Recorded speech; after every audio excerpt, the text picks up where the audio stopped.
It's time for AggroChat, the official podcast of the Tales of the Aggronaut blog and stalwart gaming community, where we talk about stuff and things, and the stuff about the things, and sometimes gaming. I'm Belgast, and let's start the show. Hey folks, it's that time again, time for another episode of AggroChat. This is episode 272. Tonight I'm joined by Kodra. Hello. Tam. Hello. And Thalen. Hello. We're down a whole bunch of people, which screwed me up when I started naming the list. It's like, where the hell is Ash or Ammo?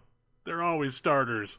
So yeah, like, we're down a bunch of people, and it sounds like we're about to go through a series of weeks where we're going to be just down people, period. And that's cool. It's that time like, of year. We'll figure that out. Some of them we'll have shows, others that will, probably call off, but, whatever. We finally hit a cold snap, which is delightful. Thank goodness. It was 90 on Monday, and this morning when I went out to go get breakfast, it was like 37. So, yeah. It's not quite that. It didn't get quite that cold here, but it got down like to 50 overnight and is like 70 during the day, and it was beautiful.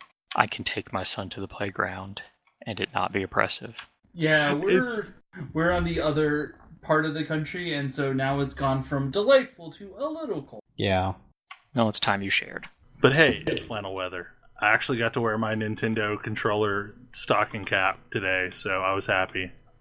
So we had a big topic that is rolling over from last week because we didn't get into it. I don't even know how to attack this topic. It kind of started based on some commentary before the show between Kodra and Tam and I talking about Raph Koster kickstarting another game. I mean, not kickstarting. He's getting funding.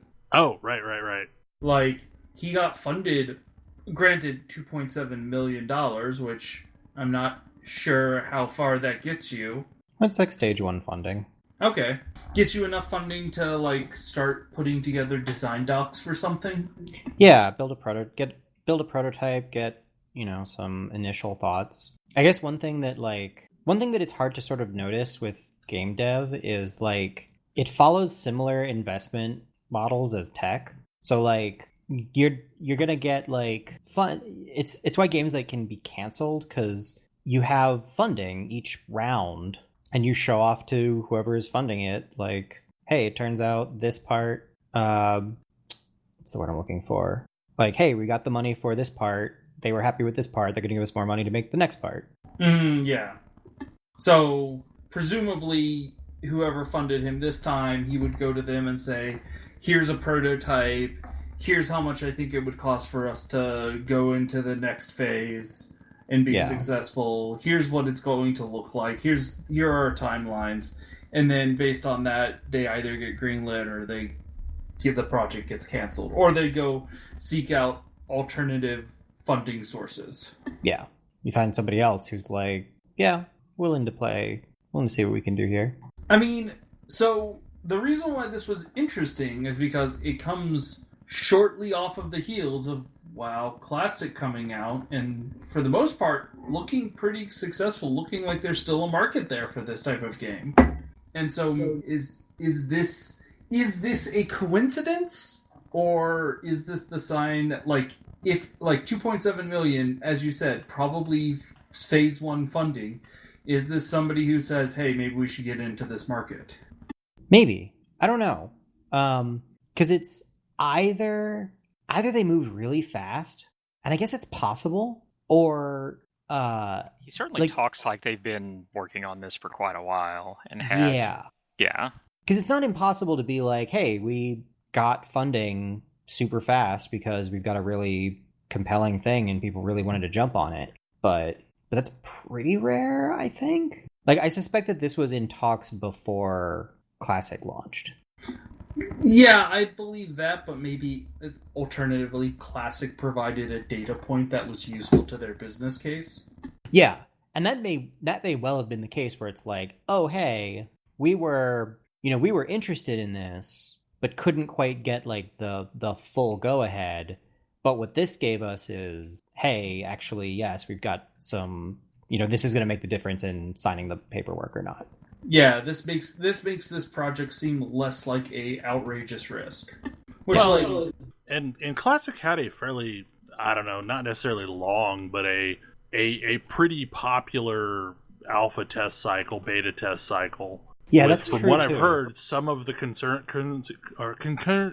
words are hard. Concurrency numbers for Classic were like as good, if not maybe better than what was actually prod at the time. So with that getting out, it makes me wonder if that was a point that maybe spurred this on. Yeah, I'd made a Twitter thread a while back that was like, I hope that what WoW Classic does is open investor wallets, basically. And maybe this is the first of that we see. I definitely hope that, it's from a business perspective, it is also useful to be able to say, hey, look at this game. It's getting a lot of people who are interested in playing it. And also, because MMOs have evolved, like, the modern MMO space is very competitive, but it is also fundamentally different than the game. Like, you would not necessarily say these are competing games because they are so different. Like, WoW retail competes much more closely with something like Final Fantasy XIV than it does with classic WoW. Mm-hmm. Yeah. And the sort of thing that Raph Koster wants to make, isn't really competition for modern WoW. Yeah, he's hoping to prove out that there's a market that classic WoW is proving there is. And it's also entirely possible that he's been preparing this pitch document ever since WoW Classic was announced, and is basically just like, if it's successful, I'll have this in my back pocket. I honestly think he's been shopping this basic idea around since Star Wars Galaxy folded. Yeah, I don't think that... This is him wanting to take the ideas that originated in UO and that he used in Star Wars Galaxies and do them with modern tech and prove that they can really work when they can fully realize them. I mean, to be fair, it's kind of the same cycle that we've seen with Brad McQuaid, to where, there was EverQuest, and then there was Vanguard, and now there's Pantheon, and it's basically the same game, just each time evolved. And I feel like there's kind of a similar strain with Raph, and you owe to Star Wars Galaxies to this idea. Yeah, I suspect the main difference is that McQuaid it really seems like pure nostalgia. Like, that was the game he wanted, and he wants to make it again. With Raph, the games he has made never reached what he wanted them to be. It's like, because there's all this stuff with the economy and with like resources flowing into and out of the game and everything. Like, there's so much stuff that they wanted to do that just the tech couldn't handle.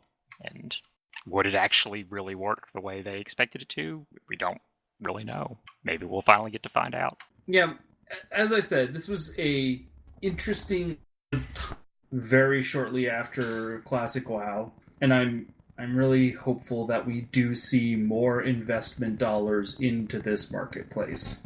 And I guess kind of the other sub piece of this that we had talked about is like, what would we even want for a modern realization of that classic MMO vision? Like, what would actually work? And for me, it's not even like, it doesn't even necessarily have to be a classic MMO. What would it take for an MMO to get people to play it? And is the answer nothing? Like, I've definitely heard the take that it's like, look, I don't want to play anything that's not WoW or whatever it is I'm currently playing. I'm just not interested. Like, there isn't anything that could get me that into it because I'm not going to be that invested in anything that isn't something I'm already attached to. And that's not my view, but I can definitely see that view. I mean, there's people who have maintained that view throughout all of the expansions of WoW. Yeah. And I do think that is basically a trap market. You're not going to be able to penetrate into that. But there's also a large chunk of players who, like, have been bled off that I think you could get at. Like, WoW's lost a lot of players. Well, and like I feel like the MMO community is basically divided into two chunks. There is the WoW diehard, the people that will probably never play another MMO and maybe never did before WoW. Yeah. And then there's this other group that has been waywardly moving back and forth between games along this path. Like, it's whatever happens to be the thing that maybe might recapture the bulk of their friends. They'll go play it for a while, and there's an awesome month of like launch or something, and then everybody runs away again. And that seems like that's a finite market. Like, that's a fixed group of people that are, I don't know, maybe... So, like, if you imagine that the entirety of the MMO market is, say, 20 million players, that's maybe like half of that market are the ones that shift around periodically. I would point out, though, that neither of those markets sustain games that aren't WoW. I mean, that's not really true, though. But like, that's why I kind of think that, hey, there might be another market there, because there are definitely diehard Final Fantasy XIV players. It's true, but yeah, and that's a weird blend too, because some are WoW refugees, but then some are people that played Final Fantasy XI, and like there's a whole other subset that have never played a game other than Final Fantasy XIV. Or it came from the Final Fantasy tradition. But specifically in your statement of a group of players that wander around and don't stick with a game, that's not really what we're looking for either. We're looking for a new market of a group of players who are going to find another game and just play that game for a whole lot. Like a new diehard group. Yeah. It's going to be real hard to take a game like this and make it a phenomenon again. I mean, because when WoW came out, like, it was a thing that, like, your dentist was playing, and, you know, your teacher was playing, and, you know, the person down the street was playing. It had such broad reach that I'm not sure we're ever going to get that to happen again. Like, the closest we've ever gotten to that was Pokemon Go. And that was a novel use of a new-ish technology and hasn't really sustained the traction. I mean, I think that if you wanted to launch a massive phenomenon MMO, I don't think this is like necessarily news to anybody, but I think if you wanted to do that, the way you'd have to do it is you say, okay, we are split, console PC. There's a console PC client, and then there's a mobile client, and these two groups play together in the same game. Yeah. Because I don't think that MMOs can, especially unlike a lot of other game genres, I don't think MMOs can keep their head in the sand and say, oh, well, mobile's not that important, like the rest of the games industry is doing. And, like, my opinion has changed drastically on that over the last several years. Because, like, I used to have no faith in the mobile market that they were ever going to produce anything other than, like, point-and-click games. Like, Bejeweled type games. But since that point, like, I've played a lot of games that are really impressive, period, not for mobile. Yeah. Like there used to be that's pretty good for mobile, but no, it's a good game. Like, it's universally a good game. I mean, I've piddled around and played a little bit of, like, Perfect World Mobile, and it's got some issues, but, like, it's a fairly impressive client. Like, it's a truly reasonable MMO. Like, if it were done better, and if it weren't, an AFK type game to where you could just, like, click it on auto run, it would be kind of fun. Like, it actually works really well on a mobile platform. Yeah, and I think about, like, hey, what if you took all of those, this is sort of the management-y thing part of, if you took Garrison, or what is that, not Garrisons, your retainers in FF14, rather than managing that, what if you made that an entire game? And so you could have somebody who plays only the mobile client and is really into it and thinks it's really cool that they're playing together with console players. Oh man, and vice versa. You could manage all of your inventory and all of your crafting and whatnot. Well, I don't even think just that. I think it's two entirely standalone games that talk to one another. Okay. So I'm Star reminded of- Grace. I'm reminded of what CCP tried to do with the Dust 357 or whatever. Yeah. You But know, in because it was meant to be like a battle game associated that was in the same world as EVE Online, but like taking place on the planet surfaces. Yeah. And I think the problem there is that it was cannibalizing its own audience trying to do that. Yeah. Whereas with a mobile focused thing, you'd be doing something, you would be going after two entirely different markets. And then it's like, how cool would it be if I could pick like an internet influencer like Belle and play the mobile influencer. game.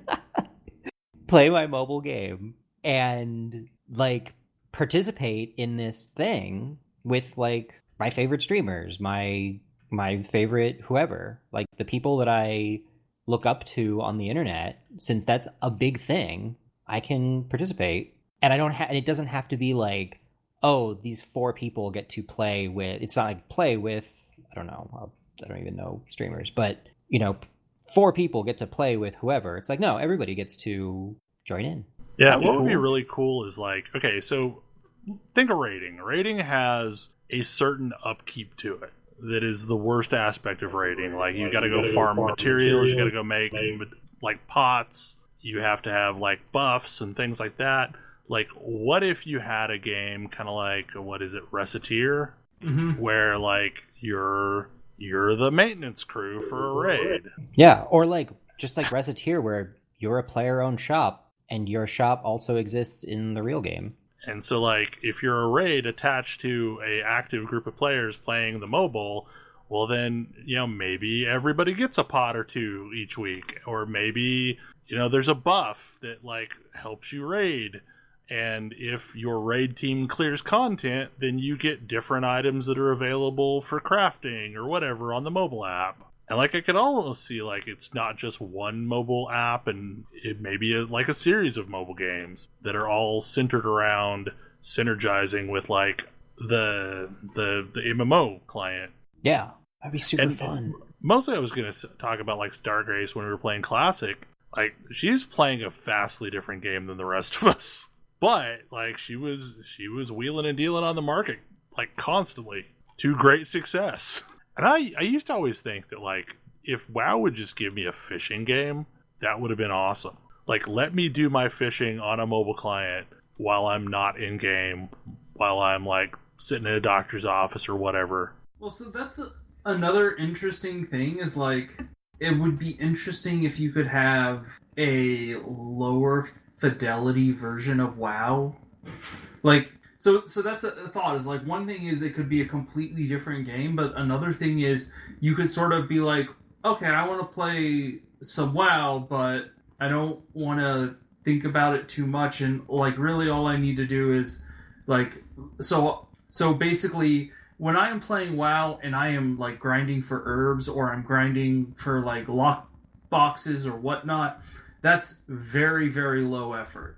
I am not really blowing cooldowns at any point. I'm barely even stealthing. I'm just sort of running around and fighting stuff because I don't need to really think about it. It's not that hard. It's not like I'm in any sort of danger. And I'm going around and picking herbs, or I'm going around and picking open chests, and I'm leveling up my lock picking. And like, that's fun for me, and I can do that while I am watching something on YouTube or watching a TV show or talking in voice chat or like talking in guild chat or general chat, or like it's something I can do while I'm also looking for a group for something. I would like to be able to have that low energy moments like if you could translate those into a lower fidelity version of the game for a mobile device, that'd be great. Well, that's ultimately why I bought the PlayStation client for Final Fantasy XIV, and not that I ever actually played it on the PlayStation, but I set it up so that I could play it from the Vita with remote play, and I'd sit in bed and farm stuff or work on trade skills in Final Fantasy XIV via the Vita remote play. I feel like Final Fantasy XIV really needs to ask you to use less buttons. I guess I guess depending on your class, you might not really need that many buttons for low energy stuff like that. I mean, Final Fantasy XIV's biggest problem is that it doesn't give you anything meaningful to do solo that involves combat. Yeah. Like, if I could run Palace of the Dead from a mobile platform, that would be great. Because Palace of the Dead is kind of the low-intensity activity that works really well. Because I feel like one of the things that a lot of the mobile clients in games do, which I don't think is necessarily great, is the limit on what you can do in that is you playing the other client. Yeah. And so it just feels like an appendage, not a self-contained experience. Because I can see it as like, hey, this is a mobile add-on for this thing. Like, it's a mobile add-on to quote unquote the real game. But I don't think that's a good lens to view it in. And I realized, and it was something I was thought about because I used the phrase before, and I think it's incorrect. I think that it's important that if I'm a mobile player, I have a fully contained experience that has not necessarily have anything to do with the PC or console version, and vice versa. If I'm a pure PC console player, I don't want to have to play on mobile. But if I'm on both, I can do both things and benefit from both. And if I have friends that play one or the other, I can still play with them. And like, that would be cool. I still think like classic WoW could translate to a mobile device really easily, because the pace of that game is slow enough that I don't know if you've ever played the game Villagers and Heroes. I think it's called Villagers and Heroes. It already feels like a mobile version of WoW. Like, it's a similar art style. It's shockingly fun and a fairly complete MMO. And it came out years ago.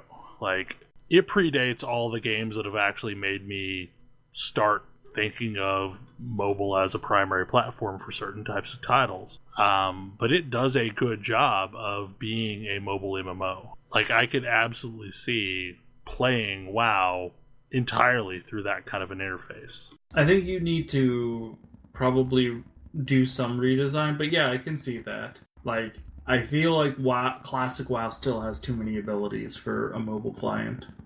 Can you imagine if you just went the other way entirely and said, oh, you just play together and there's mobile classes and there's console classes? Oh, yeah. Like, these are optimized for playing on mobile. These are optimized for something else. For playing on a PlayStation, playing on a console. I always thought they really did a disservice to themselves by not redesigning the classes and redesigning the client to work on consoles at least. Like, that's a whole other market that they never tapped into. And, if you look at ESO, like, that's really when that started to turn around, is when the client for the consoles released, because, it was a whole new unserved market. Because prior to that, the only MMO you really had on a console was DCUO. Yeah. That wasn't the best experience. Yeah, FF11, but... EverQuest Online Adventures. With a totally different Kelethan. I do hope that the lessons learned from Classic are that it's okay to start trying with styles of play that have been abandoned, because earlier in the day, Kodra and I were talking about this, that basically the challenge with modern MMOs is that they require too much, like, attention, too much focus, and this all led from like talking about Destiny 2, and I consider myself a fairly prolific Destiny 2 player. And it shocked Kodra that like I only had like 580 hours played, and like he was saying that, oh well, I'm reaching that in WoW Classic, and I think that the challenge there is like, just like we've talked about with ESO, or any of the like modern MMO style games like Monster Hunter World, like there's only so long that you can stay zoned in and focused on an objective. And for me, it's like I can seem to play for an hour or two at a time, but then I need to get up and do something else. Like I can't semi AFK play the game. Whereas like with a WoW or an EverQuest 2 or older style MMOs, like I can play that 100% effectively while watching television or while carrying on a conversation with somebody else, because it's like all muscle memory at this point. And even though a lot of things in modern style MMOs become muscle memory, it still requires a lot out of you. I mean, there's also just moments in WoW where it literally is like, hey, this is a time for you to get up and do something else if you want. Like, you're going from Undercity to Kargath, so you got 5 minutes. Mm-hmm. Yeah. Or and even beyond that, like there are big longer term activities like, oh, when I wanted to get Kargath, that was like, oh, well, I have 30 minutes where I'm going to basically be doing nothing other than slightly readjusting my path as I try and run from Arathi Highlands down to Badlands. Yeah, there's like three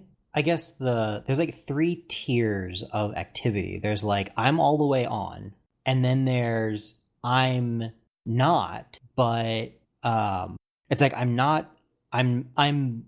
like half there, and then there's I don't really even need to be here. I can go AFK. Like, here is a time where I can go AFK. Here is a time where I can be thinking about this with like half a brain, and here's when I need to be all the way on. And I think that there's been a lot of design that has tried to get away from, oh, we don't want anybody to ever not be on because that's boring. But like, it means that a game that you're expected to play a whole bunch time-wise gets very exhausting. Yeah, I mean, without having built-in pauses, it's like, I was talking about this earlier, like, in one of those games, I can like take 3 activities in a row, and then that's it. Like, I just got to do something else for a while. And I can come back in an hour or two after a break, but like, that's a built-in, I got to get up and do something else, or I just don't have any focus to stay on that long. And I think that's ultimately like what caused me to stop playing ESO for a while, was that it required that much out of me. But in a WoW, like, hell, I can play that all friggin' day in a semi-AFK mode, watching movies, catching up on like whatever's on the DVR, having conversations with my wife, having conversations on voice chat. Yeah. Yeah, and I think, again, this is like, there's an attention pacing to this. Like, you almost want it to be like, I don't know, like, I would say probably the sweet spot is like 10-80-10, where 10% of the time you are very, like, or maybe 20-70-10, where 20% of the time you are very on, 70% of the time you're kind of in a low energy state, and then 10% of the time you are able to be completely off. I think that one of the things that makes WoW made WoW as successful as it was that based on what kind of player you are, you can edit that number. Yeah. On the fly. Constantly. Yes. Like, and one of the reasons, and it's one of the things where it's like, people like look at me and they're like, how do you level so fast? Like, you don't seem to play necessarily a ton. How do you level crazy fast? And it's like, because what I do is I'm all the way on, and I'm playing like that's kind of the thing that frustrates me about FF14 is sometimes I do want to just piddle around and do stuff, but it's rare. What I want to do is I want to get on and be goal-oriented and be all the way on. And when a game doesn't let me, it's a reason I don't like dailies, because dailies there's nothing, they don't challenge me. Like, I get excited to play a game when I'm challenged. And so, like, part of why I level quickly is because I put myself in situations where I'm on for a huge amount of time, and then I'm off for a very focused period of time in which I rest. Where it's like, okay, I'm going to burn through this whole zone and go nowhere else. And then I'm going to go and like train class skills and do my errands and re-up my stuff and so on. The problem that I've found with like maintenance gaming is when there's dailies, I tend to only do those. Like, I am on long enough to do my dailies, and then I'm not playing anymore after that. Yes. Yeah. They take enough effort that that's all. Well, I mean, they feel like a chore. Yeah, and that when too. you're They're done draining. with it, you don't want to do anymore. Like, I just wasted an hour of my life doing this thing. I don't want to do any more after this. Sorry, I'm logging. Yeah, like now I'm tired because I spent a bunch of time doing a thing that required enough of my attention but wasn't engaging. Well, and like, okay, even mobile gaming, like Dragalia Lost, I pretty much just do my dailies every day. And that's kind of all I play. Now, I enjoy that interaction enough to keep doing it. But yeah, like there are some nights that I'm trying to get through the dailies and then just log, or not necessarily log, but close the app. And it doesn't lend itself to long engagements. Yeah. And there are a lot of games that intentionally don't lend themselves to long engagements. There's a ton of them, but they're also not games that are persistent worlds that you're intended to like participate in on over a long period of time. So the sad thing is WoW Classic really was pushing a lot of these buttons. Mm-hmm. And now we lend our way to the other topic at hand. None of us are actually playing WoW Classic right now because this week some stuff happened. Blizzard stepped in it, like, hard. All of it. Yeah. And as a result, I just cannot bring myself to support Blizzard right now. So, yeah, in case you are living under a rock and haven't heard this, Blizzard, a Hearthstone player, champion, was doing a post-game interview. Blitz Chung, who is a Hong Kong Hearthstone player, donned a mask that basically is reminiscent to that worn by Hong Kong protesters, and in the post-game interview called for the liberation of Hong Kong, and Blizzard acted to ban him from the professional Hearthstone, ban the casters who were casting it for a year. For 1 year ban. Take all of his monetary earnings that he had won, withhold those, and yeah, basically anything to sort of say, hey, we don't approve of this. We don't approve of this. We don't approve of like standing by the protests, and like we're going to crack down on people who do this. Yeah, I mean, and really the thing that got me is, you know, at the beginning they do have a rule, and I could see that, but they also went on they have an official Weibo account, which is like a Twitter equivalent in China, and basically they posted this statement that was something about preserving the honor of the country of China, or like it's been translated a bunch of different ways, but it's basically to the effect of like that they don't stand by this, and they'll do whatever it takes to preserve the honor of China. And to make matters worse, yesterday at 5:00 Pacific time, they finally released a statement, which so honestly, like just that time alone means they are trying to bury this statement. 5:00 This has Pacific. been picked up by like the news, not just gaming news. Like I've seen this show up on like BBC. I mean, politicians have made comments about it, and like it is a thing. And admittedly, like this comes in a week when there's been several incidents of U.S. companies bending over backwards to get in the good graces of the Chinese government.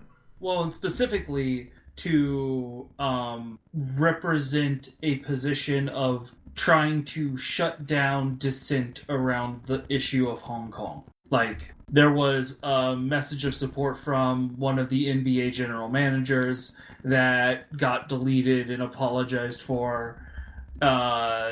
There was Apple and Google announced that they were going to be delisting an application in their app stores that people from Hong Kong were using as part of, like, it was one of the tools of the protest. It definitely feels like all of these companies are like, well, no, this is just our long-standing position on not supporting divisive speech, but I'm suspecting that there has been a marked shift in the way the Chinese response is happening, because it seems suspicious that we've had 4 major incidents in a week. So I'm guessing something new is going on behind the scenes. There's definitely been an active response in China to the NBA thing, because I've heard like the logo of the team in question has been like painted out in China in Chinese stadiums and various things like that. So like it definitely sounds like because that one came first. I kind of think Blizzard saw what had happened there and panicked, but that's just a guess. And so the other thing they did when they made that statement, they did give Blitzchung back his prize money, and they did reduce the bans from 1 year to 6 months, which I'm pretty sure I'm not alone in saying that's not sufficient. But so of note, though, earlier in the week, a collegiate team from American University, there was an incident where they held up a Free Hong Kong banner during the stream, and you know, they immediately cut away from them, and then didn't show any interviews after that game. That team has had nothing happen. They in fact were told that nothing would happen to by Blizzard specifically. So they withdrew because like they were like, no, that's not fair. Yeah, it's like we did in fact do the exact same thing. They also specifically called for the boycott of Blizz. Yeah. And I know 2 casters that work with Blizzard have quit. One of which was going to do the casting at BlizzCon. Yeah. Kibler. Brian Kibler. Yep. Who is he's like their big name in casting. He's like their like Jat for all intents and purposes. And you know, multiple major streamers have stopped playing Hearthstone and other Blizzard games. WotC has absolutely increased their advertising budget for Arena and targeted like places where Hearthstone players hang out. So that's been a thing too. But yeah, just like if Blizzard had not been just so completely over the top in the punishment, like if they had given him a little slap on the wrist, like I think a lot of people would have been annoyed, but people would have moved on. But they they brought the hammer down, and Well, and there's been a lot of pointing out of the hypocrisy of it as well. So it's like, you know, in their statement, they talk about how, you know, they don't want to support any kind of speech that might be, you know, divisive in any region that their games are played. But, I mean, let's be fair. If someone were to say something supporting LGBT rights after winning a tournament, it never would have been a thing. Like, this is only a thing because it's Hong Kong. How long ago was it that somebody, like, broke out a bunch of hate speech, anti-LGBT hate speech in a similar venue and got, like, a 2-week ban? How long ago was it that LGBT-friendly, like, WoW guilds would get banned under the auspices of... Or not banned, but they would have to have a name change because they were encouraging hateful speech. Earlier this week, it happened this week. Oh, good. Cool. Sweet. I don't actually know this story. What happened? There was a guild called Gay Boys that was an LGBT guild that, you know, had been reported, and they finally made them change the name. And suspended the GM of the guild. So, go Blizzard, I guess. Yeah, like, this has not been a grand week for Blizzard. Really has not. No. It's like lots of bad looks all at once. Like, I don't know what they would have to point to make me consider playing Classic again. I mean, they had an opportunity with this statement. They really did. They could have said they could have done something to appease people, like to make people happy. They could have and they got halfway there by giving Blitzchung the prize money back. Like, that was one of the things that I was like, they've got to give him the money back for me to even consider, you know, it being in good faith. And they did that.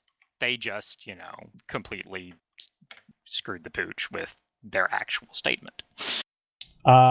If they actually, if they put out if they made a statement, I mean, I would want to see an apology to the casters and a reinstatement should they so choose. But, and like, I saw Blitzchung's statement, which was interesting.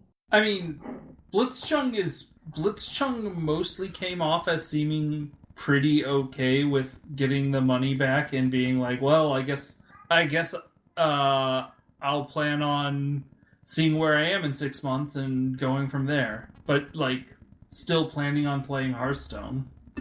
Yeah, and he was also kind of like, look, I did what I did knowing that there were going to be consequences and I'm here to live up to them. Like if they reinstated the casters, like just completely dropped their suspension and made a statement that like I could actually respect, at this point that would probably be enough. Honestly, so I want to see Hong Kong May.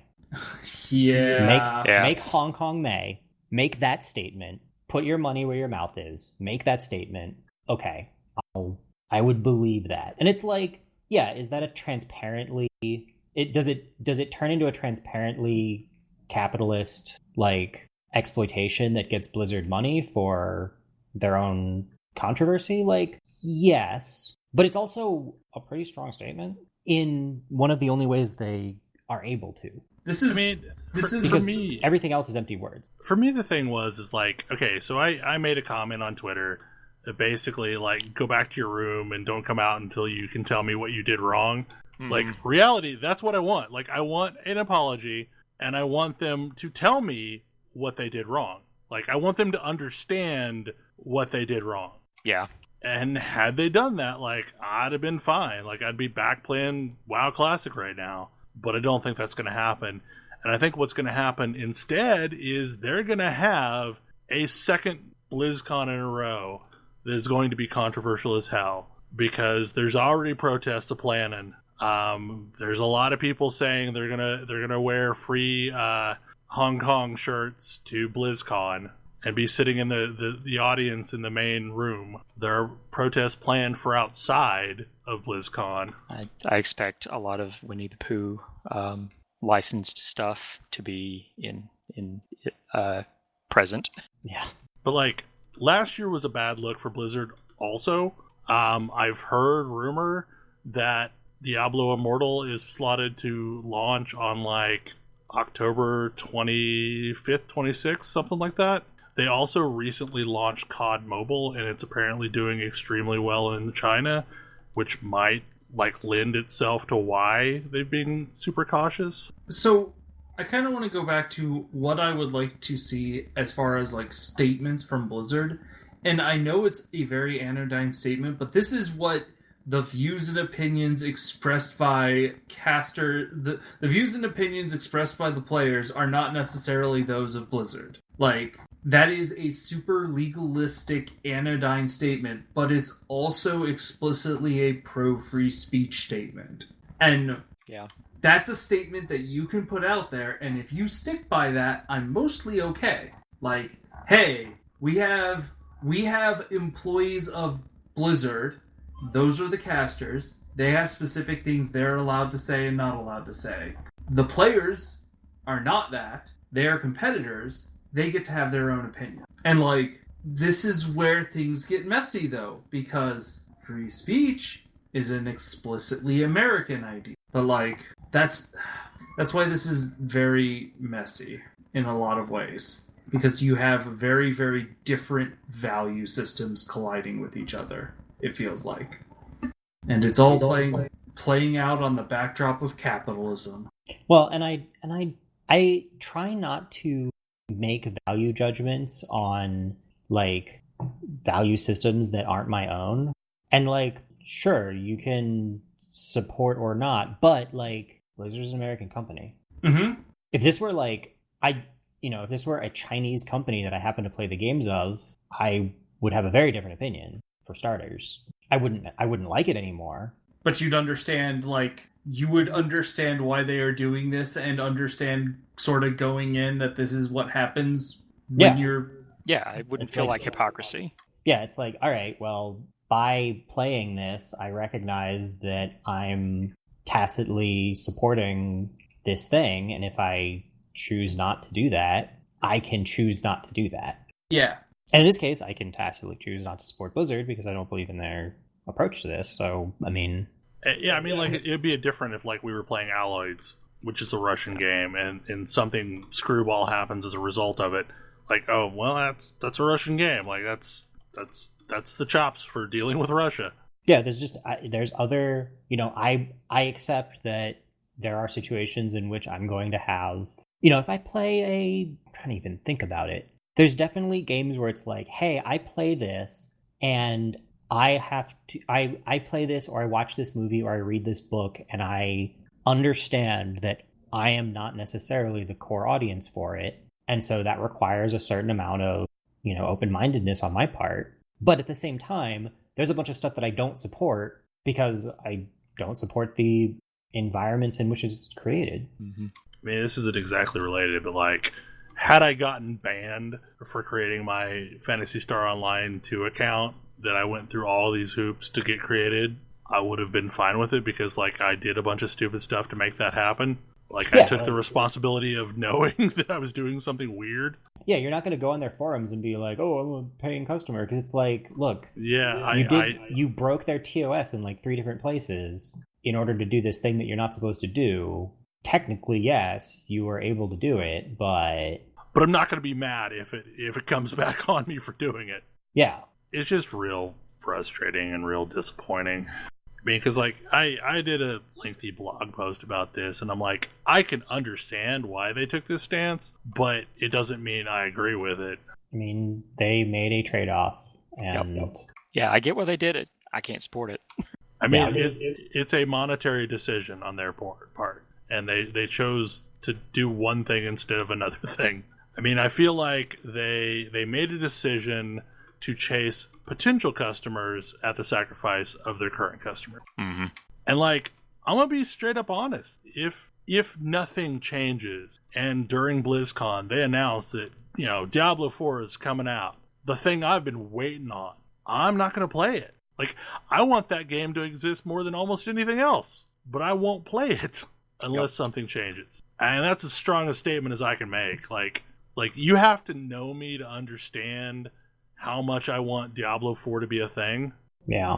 This is it definitely feels like this is going to be a thing that we continue to see happen, though.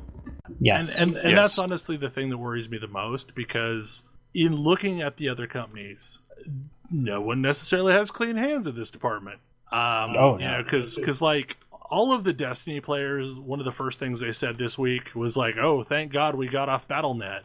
Well, I mean, Bungie's had a major investment by NetEase just like Blizzard has. I mean, Epic has made a pretty strong statement, and I suspect we're going to see that statement put to the test before too terribly long. Yeah.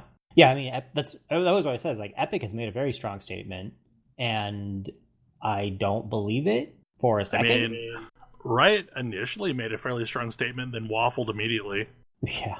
So, I will say, Riot kind of made a similar statement. Like, it depends. If Riot is going to say, hey, casters, don't talk about this, I kind of understand that. If Riot's going to... But that doesn't... I don't think that should mean that people who are players are supposed to be, like, censored if that happens. Was how I interpreted Riot's statement. Oh, I took it as a little more severe than that, but it may have just been my interpretation. Yeah, it specifically mentions they want to warn casters off of discussing sensitive topics. And again, I understand, mostly because I see this as a delineation between employees of the company who are representing that company versus non-employees of that company who are playing the game at a professional level. Yeah.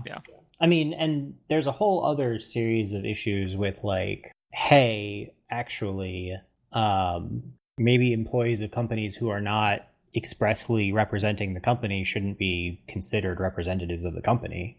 Right. Mm-hmm. But I think it would be hard to say that like Shox is not a representative of Riot. I don't know, but she is a forward-facing, like, she is the face of Riot in a lot of ways. Yeah. But I also mean like random Riot animator number whoever, you know, hey, I'm a junior animator at Riot. Like I am allowed to have opinions because because it's like there's one thing to be like, yes, it is literally my job to be PR and representation for this company versus I do work for this company. Well, one thing we didn't mention yet is that a lot of Blizzard employees walked out after this. And as far as I know, no one's gotten censured for that behavior. Yeah.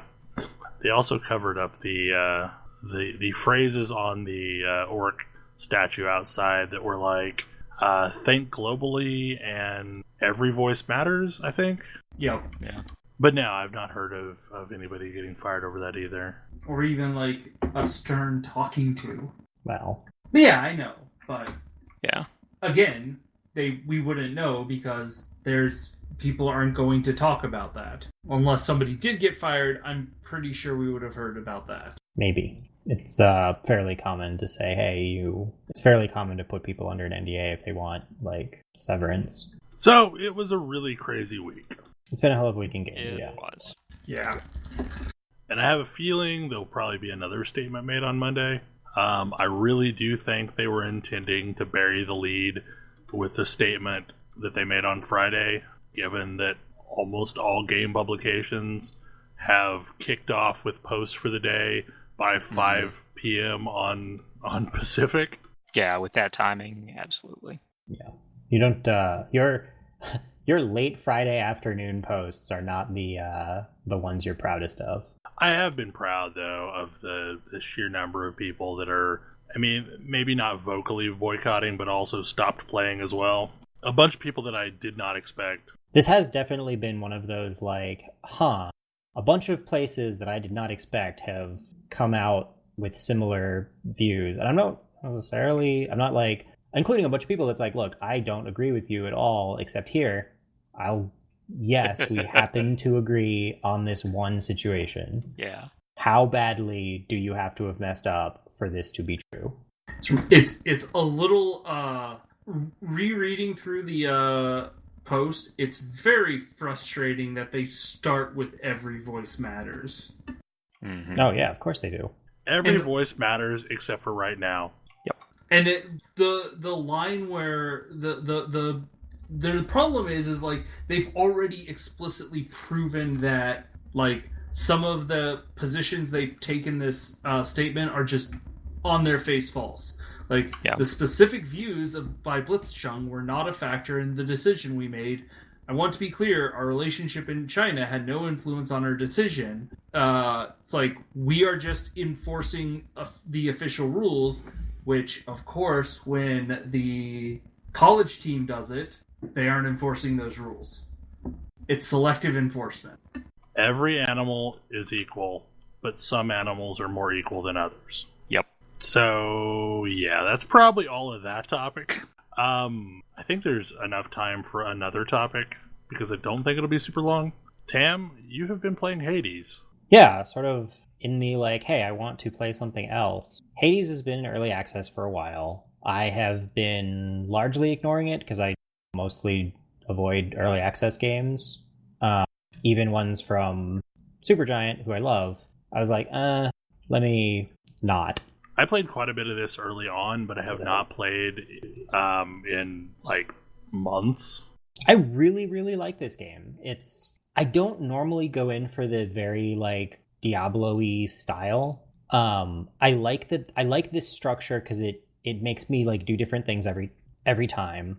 I have like interesting choices to make. I can kind of like adapt my play style. I love it's Supergiant. The music and the voice acting is incredible. And the game just delivers on its premise in spades. But yeah, I'm trying to escape hell. It's great. I mean, it kind of has a what if Rogue Legacy and Diablo had a baby kind of thing going on. Yeah. And it definitely feels like I'm also like Rogue Legacy. It feels like every run I make is meaningful. even the ones that are just like, oh, whoops, this was a total disaster, still actually worked out pretty okay. I do think that there's one weapon that is way stronger than all of the other ones, but here we are. So but yeah, I love the personifications of the various gods. I mean, it made news this week because they released a patch, and the patch is like spoken word, fully voiced. Right. That's hilarious. I hope they do this from now on. I know it only really works because I think the voice actor is actually on staff, but Yep. But like that would be amazing if like every patch note was voiced. It goes on for like 15 minutes. It's Logan Cunningham. He is the voice actor. That is great. It's a very Supergiant game, though. Like, I mostly just love that, but boy, I come in and I'm like hearing that electric guitar Western riff, and I'm like, yep, I'm in a Supergiant game again. I'm here for it. That's a fine thing. Like, I'm not sad. Like, I did not like, Wizard Sports Ball, but I liked the story of that game. I liked the world building of that game. Oh yeah. I mean, Like, I love that they try all kinds of things with their games. Like they're making a fundamentally different game like basically every time, with some things they're basically taking the parts that are really hard, like graphics engine, control schemes, and standardizing those across their games, but then doing other stuff. Like this is a different game. So what weapon are you enjoying right now? The machine gun. Ooh, I haven't picked that one up. It's stupidly strong. I have the shield, the bow, and the sword. Yeah.